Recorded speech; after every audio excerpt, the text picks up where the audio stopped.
Picture this. You're 6 months pregnant, broke, and your abusive ex-husband is stalking you through the freezing streets of Chicago. In pure desperation, you grab the first stranger you see and beg him to pretend he knows you. That stranger turns out to be Marcus Sterling, one of America's youngest billionaires. But this isn't your typical Cinderella story, because when Sarah Mitchell's rescue goes viral, her ex-husband Derek launches a vicious campaign to destroy her reputation and claim her unborn child. He spreads lies that paint her as a gold-digging manipulator. He drugs her food to make her compliant. He even breaks into her home and records her most private moments. What Sarah doesn't know is that Derek has powerful allies, including a federal judge willing to rig the system in his favor. And when the final courtroom showdown arrives, Marcus Sterling will have to make an impossible choice: his $3 billion empire or the woman he's fallen in love with. This is the story of a woman who refused to stay a victim, a man who learned that some things are worth more than money, and a battle that exposed the dark truth about how far some people will go to control those they claim to love. But I'm warning you now, this story will take you to places you don't expect. Because sometimes the greatest victories require the greatest sacrifices. And sometimes love means walking away from everything you've ever known. Stay with me for the next hour, and I'll show you what happens when ordinary people face extraordinary choices, and why this story has already inspired millions of women around the world to fight back against their own demons. The wind whipped through Chicago's Magnificent Mile with the fury of a woman scorned, and Sarah Mitchell knew exactly how that felt. She pulled her thin coat tighter around her 6-month pregnant belly as snow stung her face like tiny accusations. The eviction notice crinkled in her pocket with every step, a paper demon reminding her that in 72 hours, she would have nowhere to go. Sarah had once been a corporate lawyer with a corner office and a future that gleamed like the city's skyline. Now she was a waitress at Jimmy's Diner, carrying trays and swallowing pride with equal measure. The fall from grace had been swift and merciless, orchestrated by her ex-husband Derek with the precision of a military campaign. The luxury hotels of the Magnificent Mile stood like monuments to everything she had lost. Each gleaming facade reminded her of the life she had thrown away when she chose truth over comfort, integrity over security.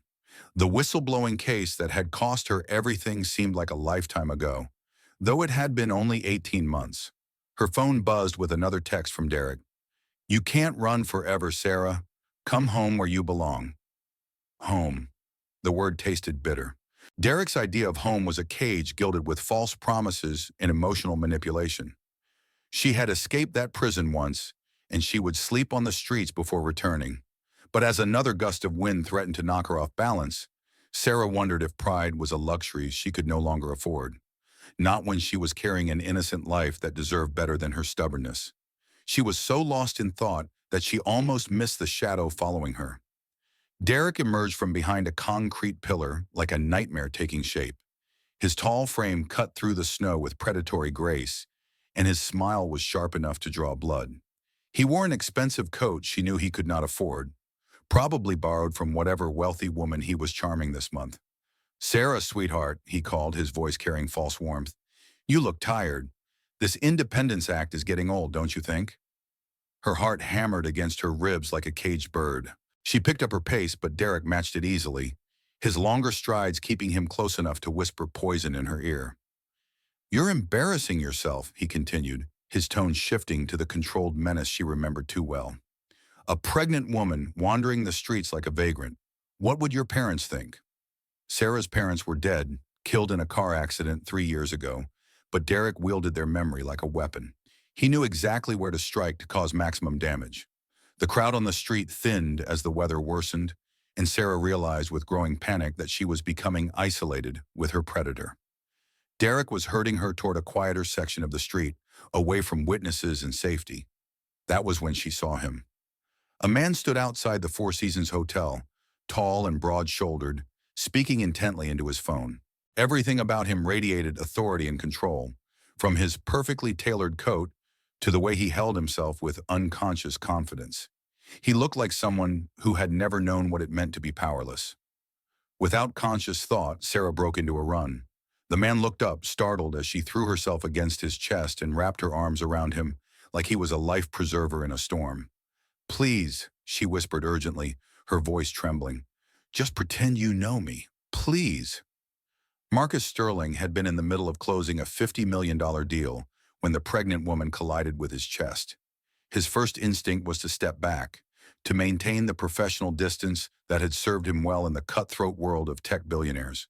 But something in her voice, desperate and brave all at once, made him pause. She was beautiful in the way that broken things often are, with dark hair escaping from a messy bun and green eyes wide with fear. Her coat was too thin for the weather, and she was shaking, though whether from cold or terror, he could not tell. Marcus had built his empire on reading people, on recognizing opportunity and threat in equal measure. The man approaching them radiated menace like heat from a furnace. Tall, conventionally handsome, with the kind of smile that never quite reached the eyes. This was Derek Walsh, and Marcus knew the type well. A predator in expensive clothing.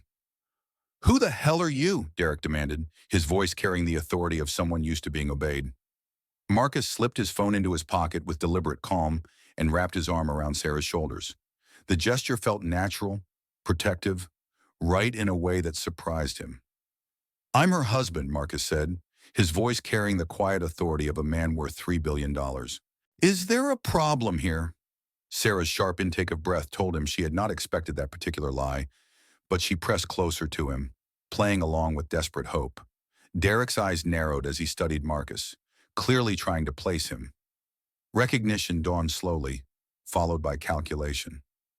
Even Derek Walsh was not stupid enough to pick a fight with Marcus Sterling on a public street. "Husband?" Derek's laugh was ugly, bitter. "That's interesting, Sarah. When did you have time for a wedding between your eviction notices?" The cruelty in his voice made Marcus's jaw tighten. He had seen corporate sharks circle wounded prey, but this felt personal, vindictive in a way that spoke to deeper hurt. "Walk away," Marcus said quietly, but his tone carried the weight of boardroom battles in conquered markets. "Now!" Derek's hands clenched into fists, but he was smart enough to recognize when he was outmatched. The street was not entirely empty, and phones had cameras. A public altercation with Marcus Sterling would not serve his purposes. "This isn't over, Sarah," Derek said, his voice dropping to a whisper that somehow carried more threat than shouting. "You know you need me. You always have." He melted back into the crowd like a shadow returning to darkness, but his presence lingered like smoke. Sarah sagged against Marcus, her bravado crumbling now that the immediate danger had passed.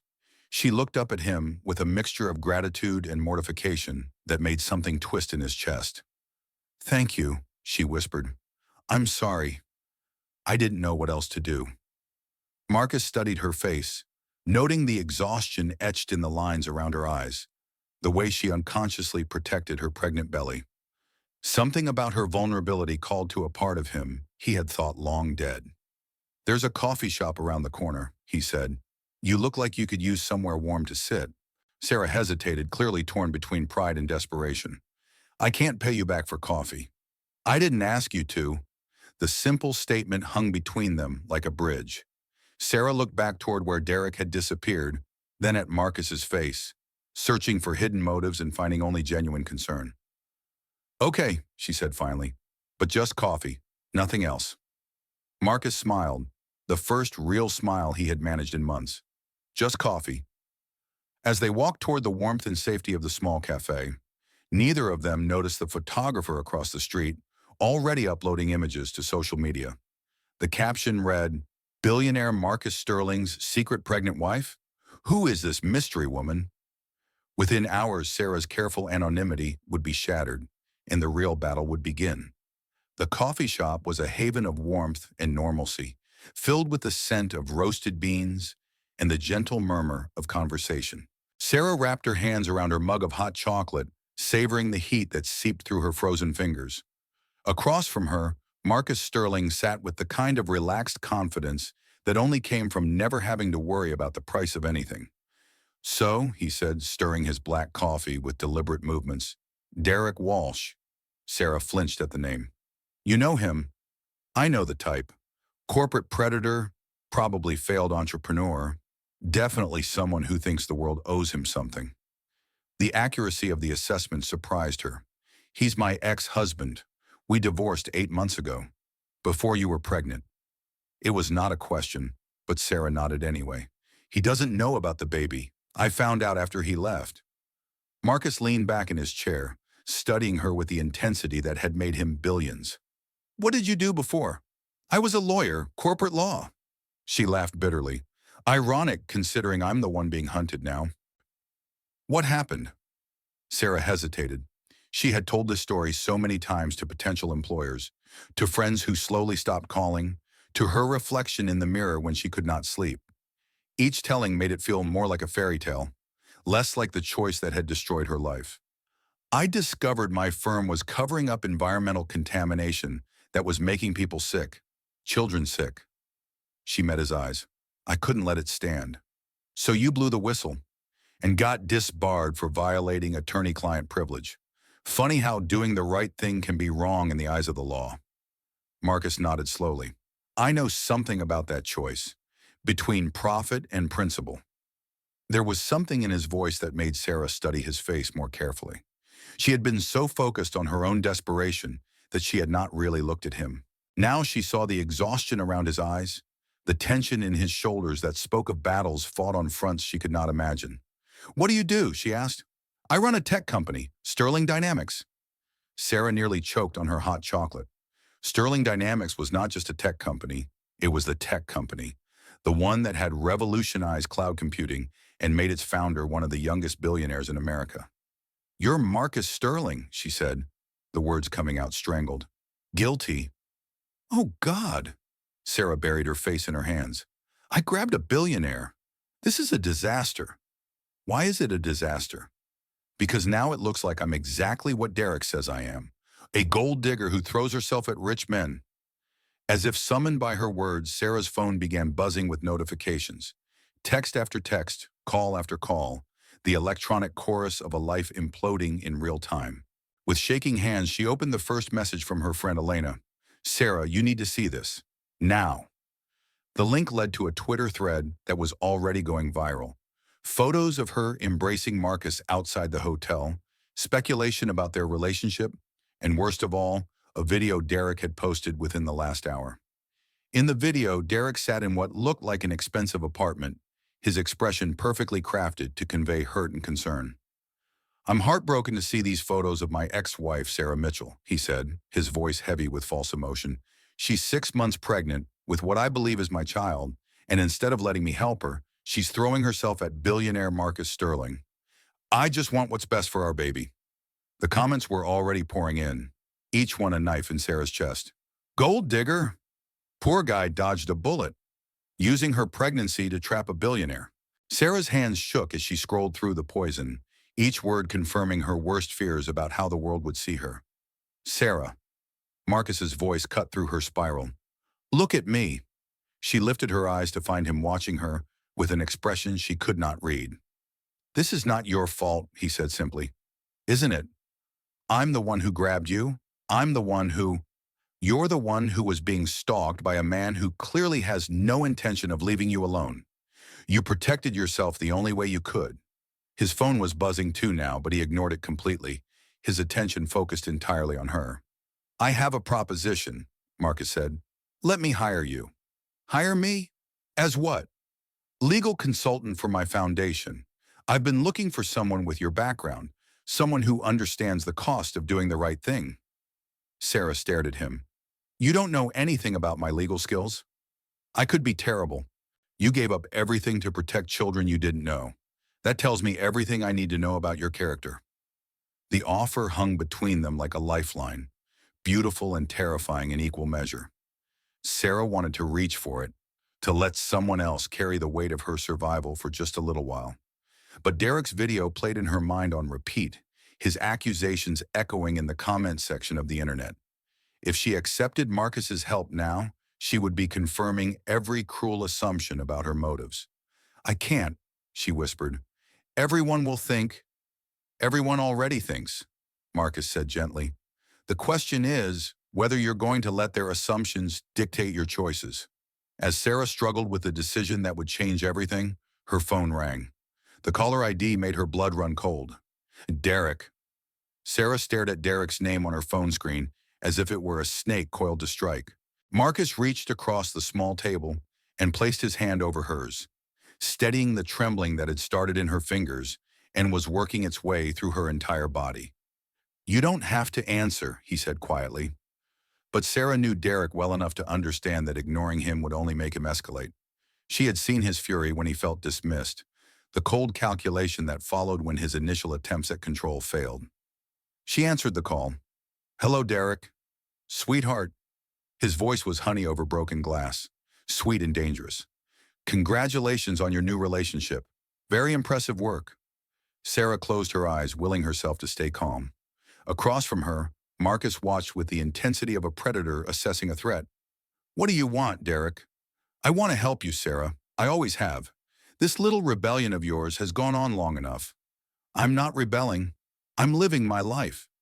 Derek's laugh was soft and terrible. "Living, is that what you call this? Waitressing for minimum wage while you're pregnant with my child? Throwing yourself at strangers for protection? The baby isn't—" "Of course it's mine, Sarah.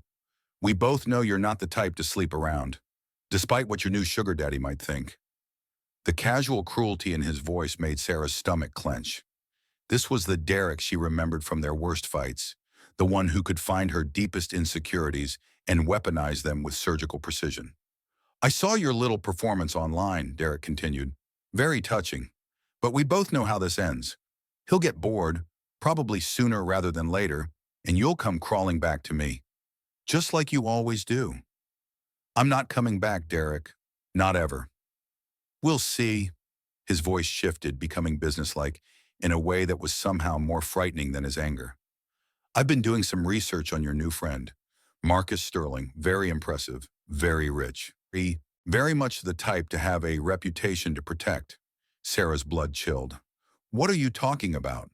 "I'm talking about the fact that billionaires don't usually appreciate being associated with disgraced lawyers who steal from their clients." "I didn't steal." "Is that what you told him? That you were some kind of noble whistleblower?" Derek's laugh was poison. "Did you mention the part where you violated attorney-client privilege? Where you were disbarred for professional misconduct? Where you cost your firm $50 million in settlements?" Each word was a perfectly aimed arrow, striking at the shame Sarah carried about the choices that had led her here. She had told herself that exposing the contamination was worth the cost, but in the dark hours of sleepless nights, she wondered if there had been another way. Marcus was watching her face change, seeing the impact of Derek's psychological warfare in real time. His jaw tightened, and he held out his hand for the phone. Sarah shook her head. This was her battle to fight. "I'm going to give you 24 hours to think about this, Sarah," Derek continued. 24 hours to decide whether you want to keep playing house with your billionaire or come home where you belong. Because if you don't make the right choice, I'm going to make sure Mr. Sterling knows exactly what kind of woman he's protecting." The line went dead. Sarah set the phone down with hands that shook like autumn leaves. Around them, the coffee shop continued its normal rhythm, people living their lives unaware that hers was disintegrating in real time. "What did he tell you?" Marcus asked. Sarah looked at him. This man who had stepped into her nightmare without hesitation, who had offered her salvation when she had nothing to give in return. The knowledge that she was about to lose him made her chest ache with surprising intensity. "He's going to tell you about the disbarment," she said quietly, "about how I violated privilege, how I cost my firm millions. He's going to make sure you know exactly what kind of damaged goods you're dealing with." Marcus leaned back in his chair, processing this information with the clinical detachment that had made him successful. Sarah waited for the moment when his expression would change, when the protective warmth in his eyes would turn to disgust or calculation. Instead, he signaled the waitress for another coffee. "Tell me about the case," he said. Sarah blinked. "What?" "The environmental contamination. Tell me about it." For the next 30 minutes, Sarah found herself reliving the case that had destroyed her life. She told Marcus about the chemical plant that had been dumping toxins into the groundwater, about the cluster of childhood cancers in the surrounding community, about the corporate lawyers who had buried the evidence and threatened the families into silence. She told him about the impossible choice between her oath to her clients and her obligation to the truth, about the moment she realized that children were dying while she filed paperwork and collected billable hours. Marcus listened without interruption, his dark eyes never leaving her face. When she finished, he was quiet for a long moment. You saved lives, he said finally. I destroyed my career. You saved lives, he repeated more firmly.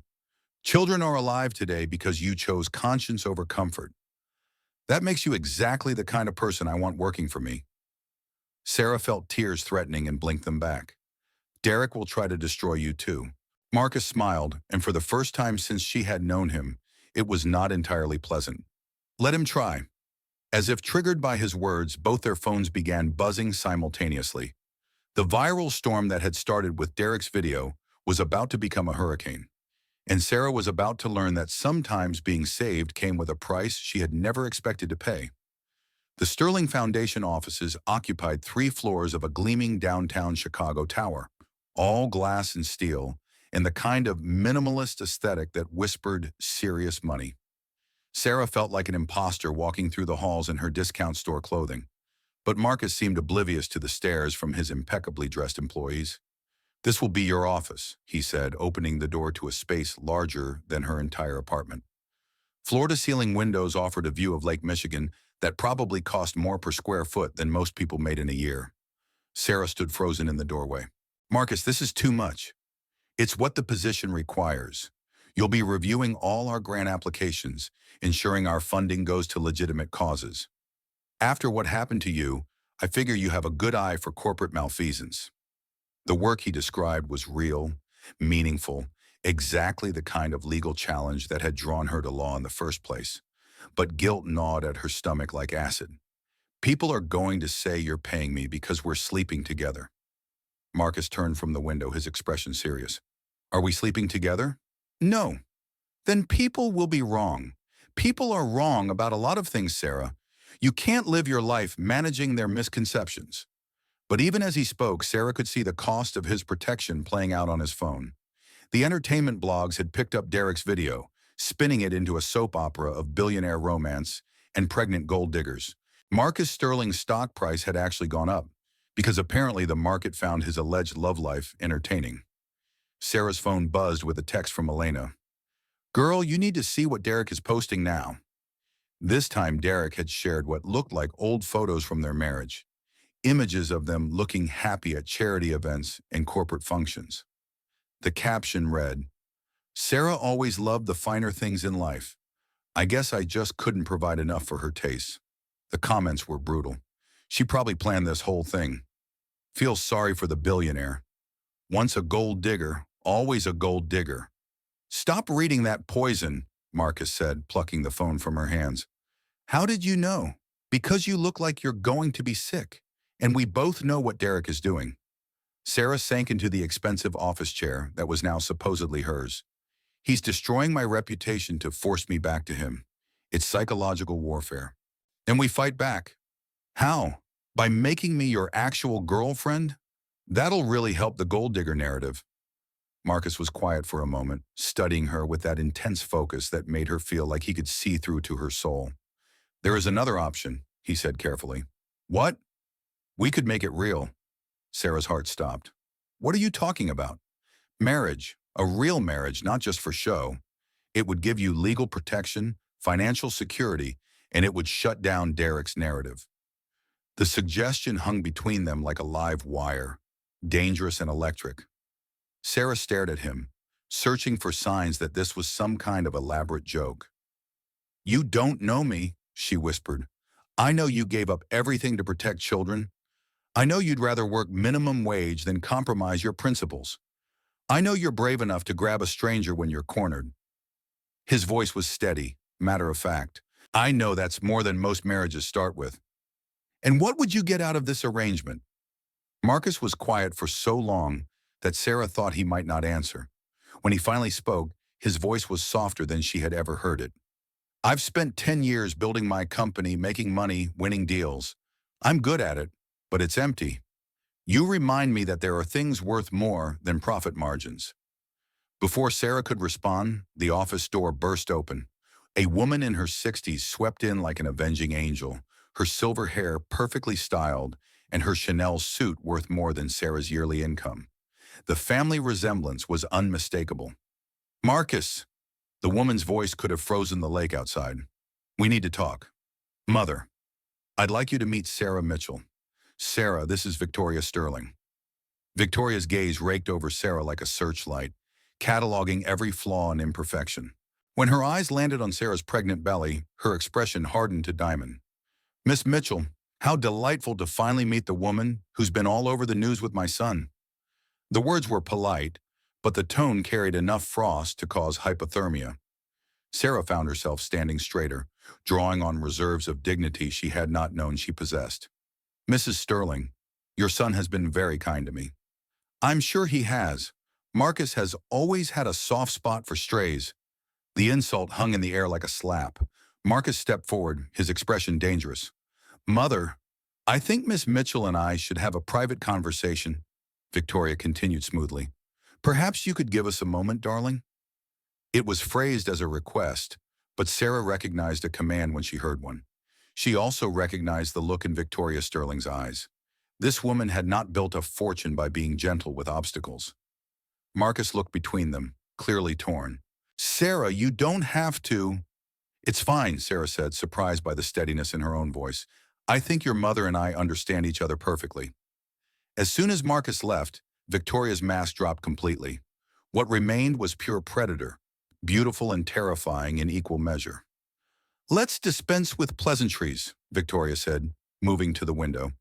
What's your price? Excuse me? Your price for disappearing from my son's life. Everyone has one. Sarah felt something hot and angry unfurl in her chest.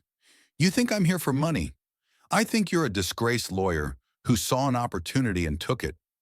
I think you're clever enough to know this fairy tale has an expiration date. Victoria turned, her smile sharp as a blade. The question is whether you're smart enough to cash out before you get hurt. And if I say no, then I'll destroy you so thoroughly that Derek Walsh will look like a minor annoyance. Victoria's voice remained pleasant, conversational. I'll ensure that every law firm in the country knows exactly why you were disbarred. I'll make sure the details of your environmental case become public knowledge, including the families who suffered because of your delay in coming forward. I'll turn your moment of conscience into a cautionary tale about lawyers who think they're above the law. Sarah felt the blood drain from her face. The families Derek had threatened to expose were real people with real pain, and she had agonized over the months it had taken her to build a case strong enough to ensure justice. You would hurt innocent people to get rid of me? I would protect my family. Victoria's expression softened fractionally, but her eyes remained ice cold. I'm not a monster, Miss Mitchell. I'm a mother, and you represent a threat to everything I built. I don't want his money. Perhaps not. But you want his protection, his stability, his ability to solve your problems? That's not love, dear. That's convenience with better packaging. Victoria moved to the door, then paused with her hand on the handle. I'm offering you $5 million to disappear. More money than you could spend in a lifetime, enough to raise your child anywhere in the world. Take it, and this ends quietly. Refuse, and I'll make sure the rest of your life is a cautionary tale. As the door closed behind Victoria Sterling, Sarah sank into her chair and finally allowed herself to cry. Because she was beginning to understand that Derek had been the least of her problems, and the price of being saved by a billionaire might be higher than she could afford to pay.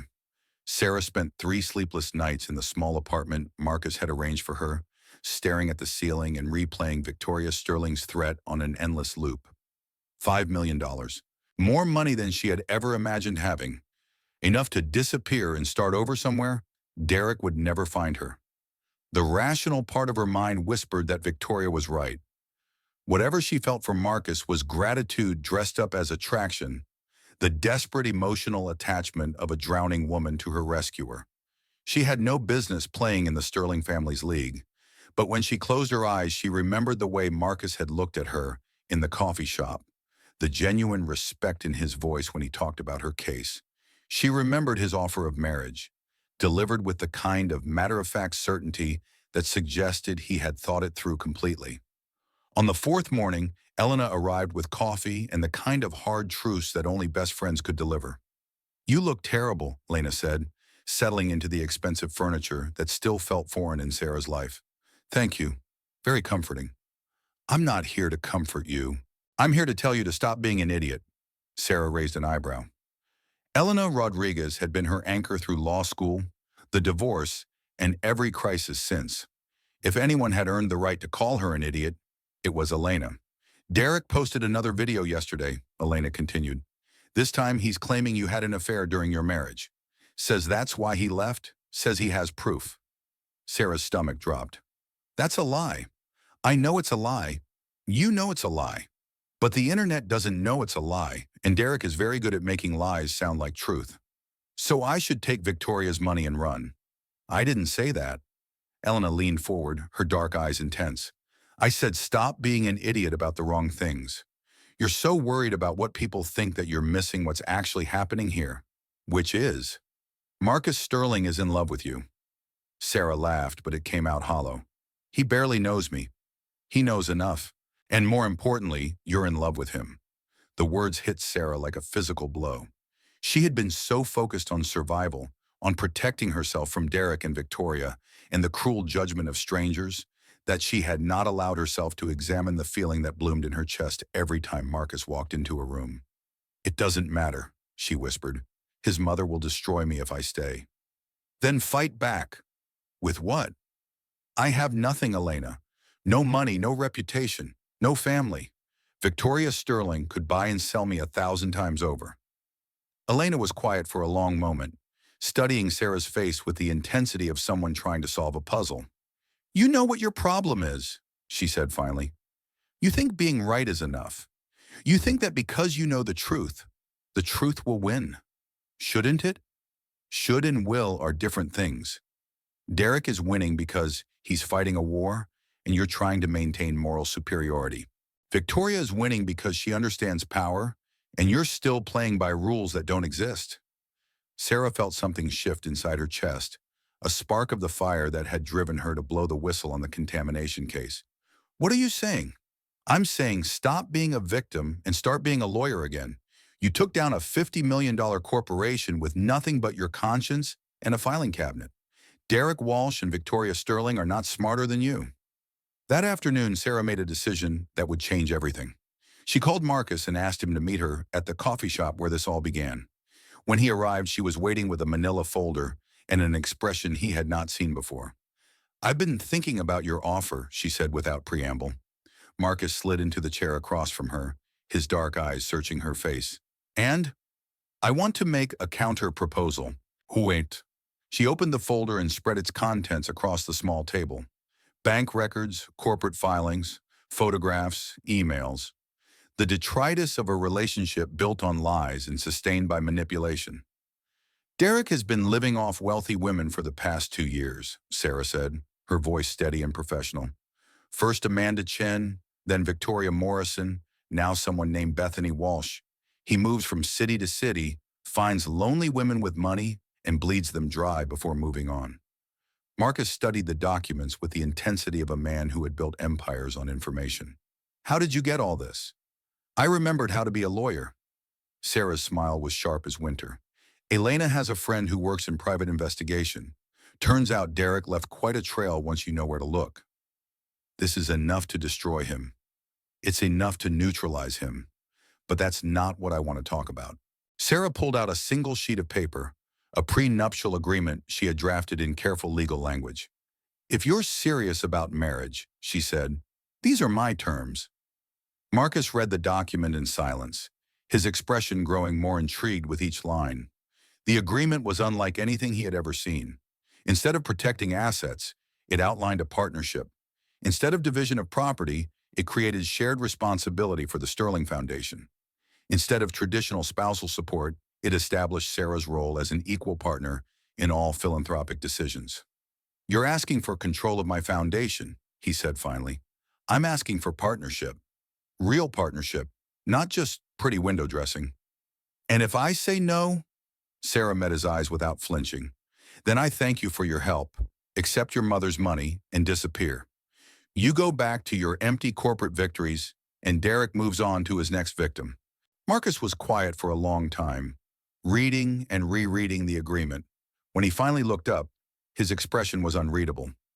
You realize this makes you one of the most powerful women in Chicago philanthropy. I realize it makes me your equal partner in changing the world.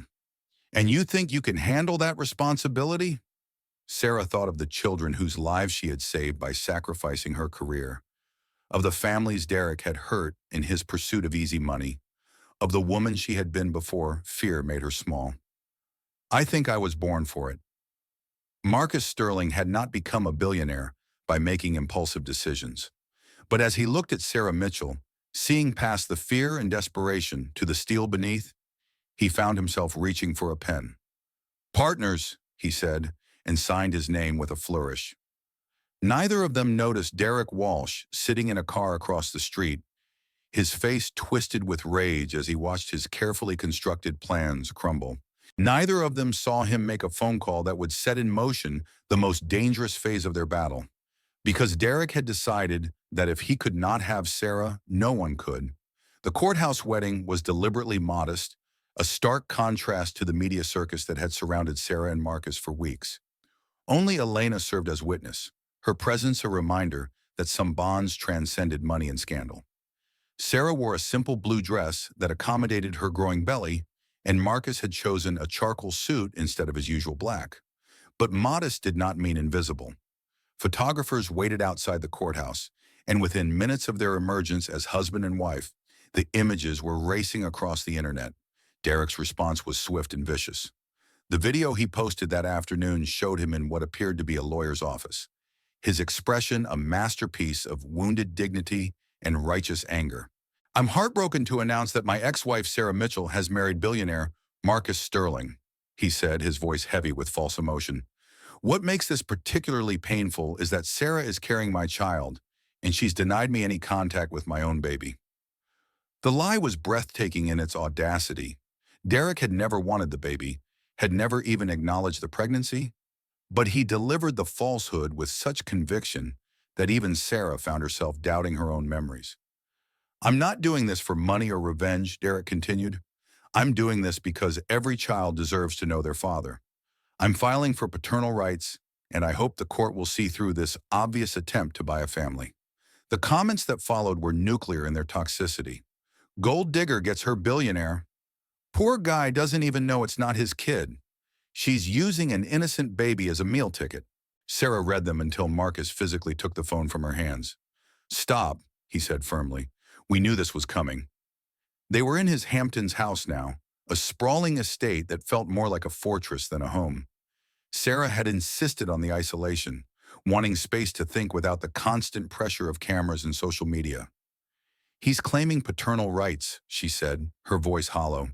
"Even if we prove he's lying about wanting the baby, he can still demand visitation, custody battles. He can make our lives hell for years." Marcus poured himself a scotch and offered her sparkling water with lime. The gesture was thoughtful, domestic in a way that made her chest ache with unexpected tenderness. "Let him try," Marcus said. "We have the resources to fight him." "You have the resources. I'm just along for the ride." "Sarah." Marcus set down his glass and moved to the couch where she sat, her hands protectively covering her belly. "Look at me." When she met his eyes, he took her hands in his grip warm and steady. "You are my wife, my partner, my equal in every way that matters. Derek can try to reduce you to a gold digger, but we both know what you really are." "What am I?" "You're the woman who gave up everything to protect strangers. You're the woman who chose principle over comfort, truth over safety. You're the woman I married because I couldn't imagine facing the future without you." The words were simple, matter of fact, but they hit Sarah like a revelation. In all the chaos of Derek's attacks and Victoria's threats, she had forgotten that beneath the headlines and the drama, she had married a man she was falling in love with. "I'm scared," she whispered. "Good. Fear means you understand the stakes." Marcus leaned forward, his forehead touching hers in a gesture of intimacy that felt more profound than any passionate kiss. "We're going to win, Sarah. Not because we have more money or better lawyers, but because we're fighting for something real. Derek is fighting to possess you. We're fighting to build something together." That night, Sarah allowed herself to believe him. She fell asleep in Marcus's arms. feeling safe for the first time in months. She woke to the sound of breaking glass. Derek had found them. He stood in the living room of the Hamptons' house like an avenging angel, his clothes torn and his eyes wild with the kind of rage that came from watching everything you wanted slip through your fingers. "Did you really think you could hide from me?" he snarled, advancing on Sarah as she pressed herself against the headboard. Marcus was already moving, placing himself between Derek and the bed, his body taut with controlled violence. "You're trespassing," Marcus said, his voice deadly calm. "Leave now, or I'll have you arrested." Derek laughed, the sound unhinged and terrible. "Arrested for visiting my pregnant wife?" "Ex-wife," Sarah said, finding her voice. "And the baby isn't yours." "Of course it's mine." Derek's gaze fixed on her belly with possessive hunger. "You think I don't know you, Sarah? You think I don't know you've never been with anyone but me?" The truth in his words made Sarah's stomach clench. She had been faithful during their marriage, and in the months since the divorce, she had been too broken to even consider dating. "It doesn't matter," Marcus said, stepping closer to Derek. "The baby will be mine legally. I'll adopt him or her, and you'll have no claim." "We'll see about that." Derek pulled out his phone, and Sarah realized with growing horror that he was recording. "I want the whole world to see this. The billionaire who stole my family, threatening me in my own wife's bedroom." The phone camera captured Marcus's face, his expression dark with protective fury. It captured Sarah in bed, obviously pregnant, obviously afraid.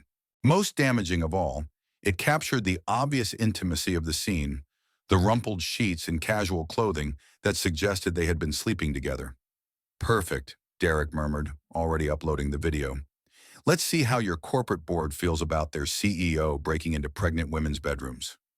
Sarah realized with growing horror that Derek had turned their private moment into pornographic evidence of his narrative.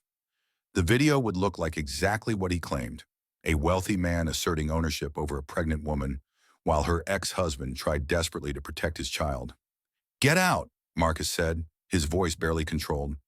Derek smiled, the expression sharp enough to draw blood. "I'm just getting started." As he disappeared into the night, Sarah understood that the real war was just beginning. And this time, Derek was playing for keeps. The video Derek uploaded from the Hamptons house went viral within hours, but not in the way Sarah expected. Instead of condemning Marcus, the internet seemed to rally around what they saw as a dramatic love story under siege. Protect Sarah began trending, with thousands of users sharing their own stories of abusive exes and toxic relationships. Women's rights groups picked up the story, framing it as a case study in how manipulative men use children as weapons. But Derek was not finished. 3 days after the break-in, Sarah received a call that made her blood run cold. Dr. Jennifer Walsh, her obstetrician, sounded shaken and apologetic. "Sarah, I'm so sorry, but I have to ask, are you taking any medications that weren't prescribed by me?" "What?" "No, of course not. Why?" "Your latest blood work shows traces of a sedative. It's not dangerous to you or the baby at these levels, but it's concerning. I need to know if you've been taking anything, even over-the-counter sleep aids." Sarah's hands began to shake. She had been feeling unusually tired lately, struggling to stay awake during meetings at the foundation. She had attributed it to pregnancy and stress, but now a darker possibility crept into her mind.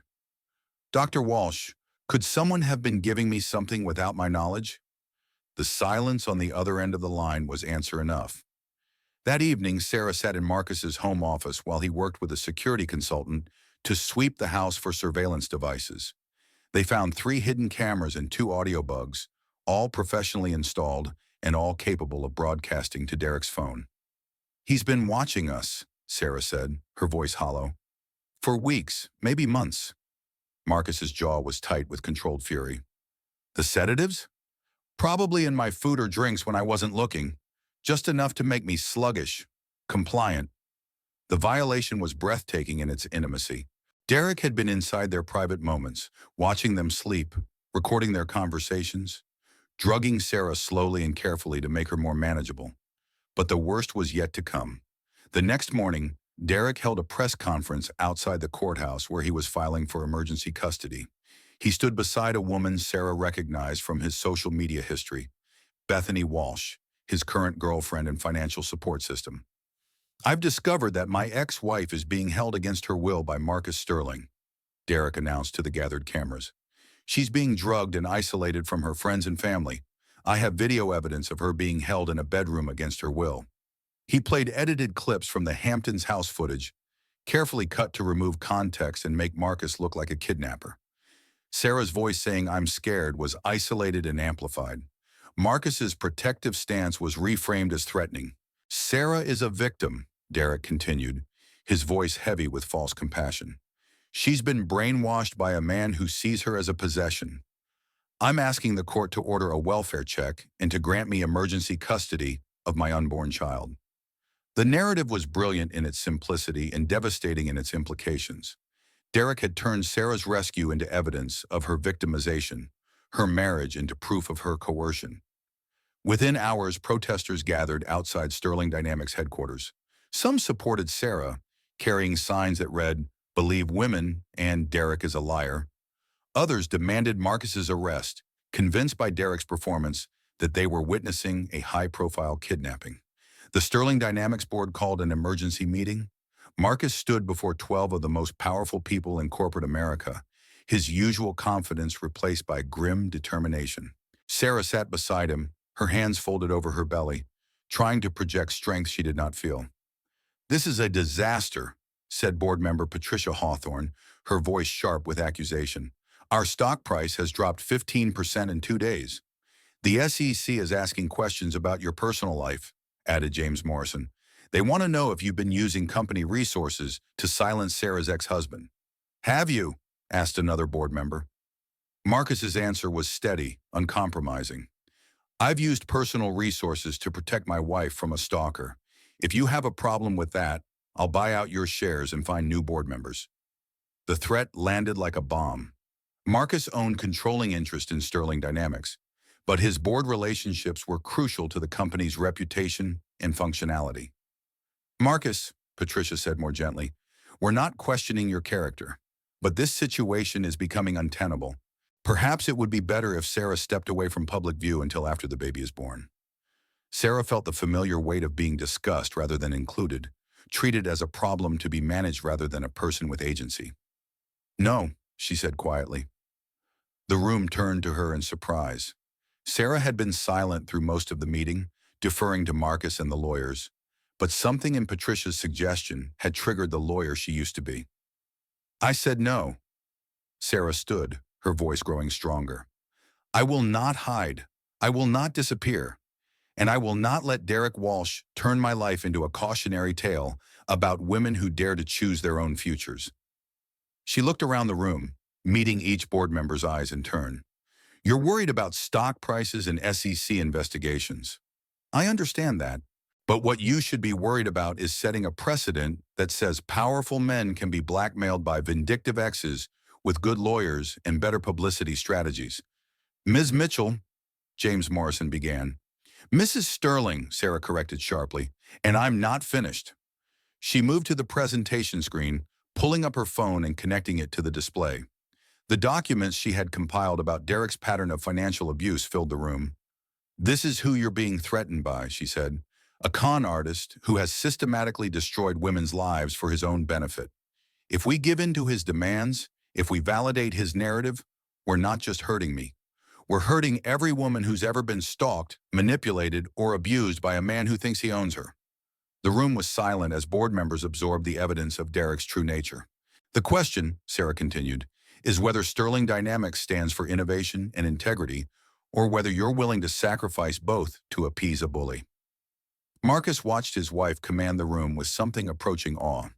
This was the woman who had given up everything to protect strangers, the lawyer who had taken on a $50 million corporation with nothing but conviction. But as Sarah finished her presentation, none of them realized that Derek was already planning his most devastating attack yet. One that would push Sarah to the breaking point and force her to choose between the life she had built and the child she carried. The attack came at dawn, swift and coordinated and devastating in its precision. Sarah woke to the sound of Marcus shouting into his phone, his voice tight with controlled panic. "What do you mean, frozen?" he was saying. "Every account? That's impossible." Sarah struggled to consciousness, pregnancy brain making her thoughts sluggish. The sedatives Derek had been feeding her were out of her system now, but weeks of chemical manipulation had left her feeling disconnected from her own body. "Marcus," she called. "What's happening?" He turned to her, his face grim. "Someone has filed emergency injunctions freezing all Sterling Dynamics assets. They're claiming money laundering, corporate fraud, tax evasion." Sarah's blood chilled. "Derek, it has to be, but I don't know how he managed this level of coordination." The answer came an hour later, delivered by a federal marshal who served them with subpoenas at their breakfast table. The documents were signed by Judge Patricia Morrison, James Morrison's wife, and a sitting federal judge with a reputation for aggressive interpretation of financial crimes. The conflict of interest was staggering, but legally irrelevant. Judge Morrison had recused herself from any Sterling Dynamics cases, but this was technically a criminal investigation triggered by an anonymous tip about suspicious financial transactions. "They're freezing everything," Marcus's lawyer explained over an emergency conference call. "Personal accounts, corporate assets, even the foundation funds. Until the investigation is complete, you have no access to liquid capital." Sarah understood the trap immediately. Without money, they could not fight Derek's custody challenge. Without resources, Marcus could not protect her from the media circus that was already gathering outside their building. Derek had not just attacked their finances. He had attacked their ability to defend themselves. The second wave came that afternoon. A team of Child Protective Services investigators arrived with a court order to evaluate Sarah's living situation and mental state. "We've received reports that you're being held against your will," the lead investigator, a tired-looking woman named Carol Stevens, explained. "We need to conduct interviews to ensure your safety and the safety of your unborn child." Sarah sat in her own living room, answering questions about her marriage, her mental health, her relationship with Derek. Every answer was recorded, every gesture analyzed for signs of coercion or Stockholm Syndrome. "Do you feel free to leave this relationship?" Carol asked. "Of course I do. But you understand that Mr. Sterling has significant financial resources that might make leaving difficult?" The question was a trap. If Sarah said yes, it implied she was staying for money. If she said no, it suggested she was naive about her situation. "I stay because I love my husband," Sarah said simply. Carol made a note. "And the allegations of drug use? Someone was drugging me without my knowledge. We have medical evidence." "Pfum, but you can't prove who was responsible." Another trap. The medical evidence showed sedatives in Sarah's system, but without video footage of Derek actually administering the drugs, it was circumstantial. The interview continued for 3 hours, each question designed to undermine Sarah's credibility and autonomy. By the end, she felt hollowed out, reduced to a collection of symptoms and red flags. The final blow came that evening. Elena arrived at the house with tears in her eyes and a tablet full of news stories. "Sarah, you need to see this." The headline read, "Billionaire's pregnant wife hospitalized following overdose." The story, sourced to medical professionals familiar with the case, described Sarah as a troubled woman with a history of prescription drug abuse who had been found unconscious in Marcus Sterling's home. Every detail was wrong, but the lies were crafted with surgical precision. Sarah's legitimate medical treatment was reframed as addiction. Her pregnancy was described as high risk due to maternal substance abuse. Marcus was portrayed as an enabler, a wealthy man too naive to recognize his wife's problems. "Who would leak this?" Sarah whispered. Elena's expression was grim. "Someone with access to medical records. Someone who knows the system well enough to make lies sound like facts." The implication was clear. Derek had found allies in positions of authority, people willing to abuse their access to destroy Sarah's reputation.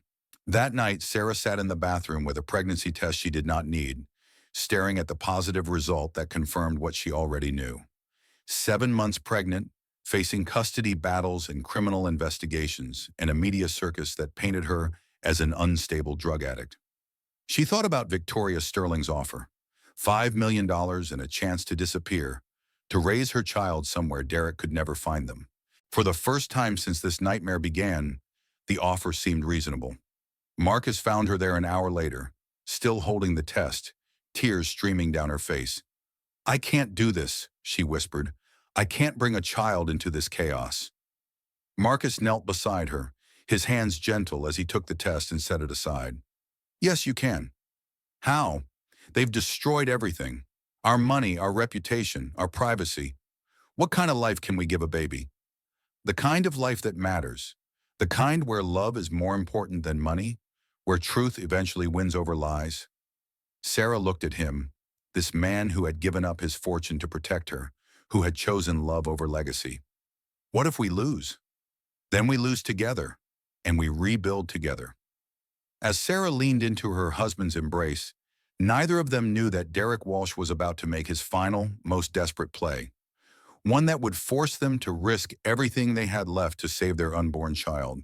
But they were also about to discover that sometimes the greatest victories come not from being stronger than your enemies, but from being more willing to sacrifice for what matters most. The courtroom was packed beyond capacity, a circus of media attention that turned Sarah's custody hearing into a national spectacle. Judge Patricia Morrison presided with the cold efficiency of someone determined to appear impartial despite her obvious conflicts of interest. Derek sat at the plaintiff's table with his team of expensive lawyers, his expression a masterpiece of wounded fatherhood. Bethany Walsh sat behind him, playing the role of supportive girlfriend to perfection. Sarah and Marcus occupied the defendant's table with a single attorney, Harold Chen, a public defender who had volunteered his services when Sterling Dynamics assets remained frozen. The asymmetry was deliberate and devastating. Derek had unlimited resources while Sarah appeared to be represented by legal aid. Your Honor, Derek's lead attorney began, we're here today because a child's welfare is at stake. Mr. Walsh has been denied access to his unborn child by a billionaire who has systematically isolated and controlled Ms. Mitchell. The opening statements painted Sarah as a victim of sophisticated psychological manipulation, a woman too broken to recognize her own captivity. Marcus was portrayed as a predator who used his wealth to purchase compliance from vulnerable women. When it was Harold Chen's turn to respond, he stood slowly, his worn suit a stark contrast to the designer clothing surrounding him. Your Honor, this case is not about child welfare. It's about power. Specifically, it's about a man who cannot accept that his ex-wife has chosen a life without him. Chen activated a laptop, and the courtroom screens filled with evidence Sarah had compiled over months of investigation. Bank records showing Derek's pattern of financial abuse. Screenshots of social media posts revealing his manipulative tactics. Medical records proving the systematic drugging Sarah had endured. The plaintiff wants you to believe that Sarah Mitchell is a victim, Chen continued. He's right. She is a victim, but not of Marcus Sterling. She's a victim of Derek Walsh's systematic campaign of psychological terrorism. The evidence was damning, comprehensive, and utterly convincing, but Derek's team was prepared. Objection, Your Honor, Derek's lawyer called. This evidence was obtained through illegal surveillance of our client. Judge Morrison's expression did not change. Sustained. The jury will disregard the previous exhibits. Sarah felt her heart sink. The judge was actively sabotaging their defense, using technicalities to exclude evidence while allowing Derek's fabrications to stand unchallenged. The pattern continued throughout the morning. Every piece of evidence that favored Sarah was ruled inadmissible. Every allegation Derek made was allowed to stand without corroboration. During the lunch recess, Sarah sat in the courthouse bathroom, fighting the panic that threatened to overwhelm her. Elena found her there, along with something unexpected. Dr. Jennifer Walsh, her obstetrician. Sarah, Dr. Walsh said, I've been following this case, and there's something you need to know. She handed Sarah a manila folder filled with medical records and laboratory reports. The blood work Derek's team is using to prove your drug addiction? It's been falsified. These are the real results from the same dates. Sarah stared at the documents, understanding dawning like sunrise. Someone at the lab has been changing my results. More than that, Dr. Walsh continued, I've been in touch with other doctors who've treated Derek's previous girlfriends.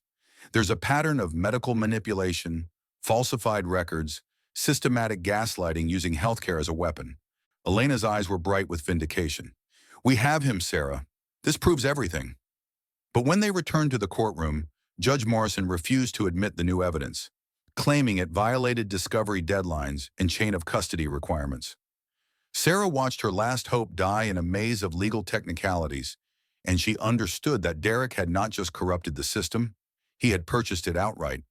That was when Marcus Sterling stood up and did something unprecedented in American legal history.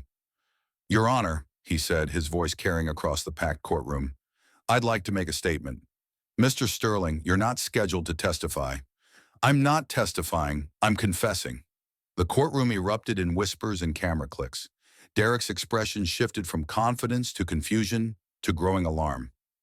Marcus waited for silence, then began to speak in the calm, measured tone that had commanded boardrooms and congressional hearings. "6 months ago, I met Sarah Mitchell when she was running from a man who had systematically destroyed her life.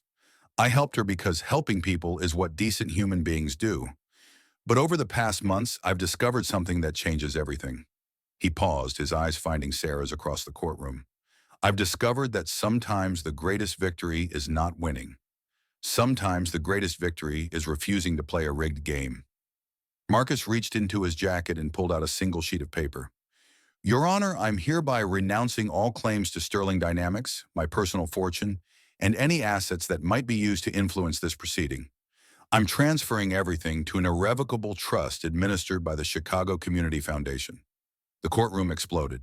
Derek's lawyers were on their feet, objecting to something that had no legal precedent. Judge Morrison was shouting for order, her carefully constructed plan crumbling in real time. But Marcus was not finished. "I'm also announcing my intention to disappear from public life permanently. Sarah and I will be leaving the country today, and we will not be returning.